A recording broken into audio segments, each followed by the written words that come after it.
দর্শক, আপনারা ওয়াসার লাইনের পানি অনেকেই খেয়ে থাকেন। কিন্তু আপনারা জানেন না ওয়াসার লাইনের কাজটা আমরা কিভাবে করে থাকি। তো দেখুন, পানির স্পিডটা আগে দেখুন। ওয়াসার লাইন দিয়ে আপনাদের বাসাবাড়ি হয়ে ট্যাঙ্কি হয়ে আপনাদের গ্লাসে কিভাবে পানি যায়।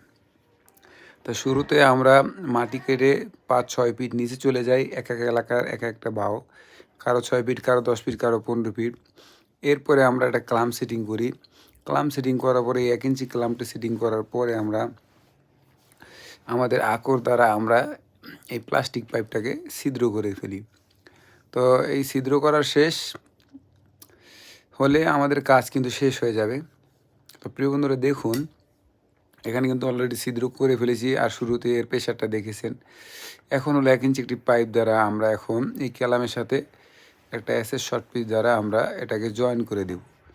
জয়েন করে দিলে ভালো করে খেয়াল করতে হবে এখানে লিকেজ টিকেজ আছে কিনা। পরে রিং ফিতা পেঁচিয়ে আমাদের কাজ নিচের কাজ শেষ। এখন এখানে বালু দিয়ে ভরাট করে দিতে হবে, তাহলে কখনো আর কোনো সমস্যা হবে না, ক্যালাম নষ্ট হওয়ার কোনো সুযোগ থাকবে না। আর পরবর্তীতে রাস্তা কেটে এই আমরা পাইপটা ঢুকিয়ে দেব। যদি ভিডিওটা ভালো লাগে অবশ্যই আমাদের পাশে থাকবেন, সাবস্ক্রাইব করবেন। সকলকে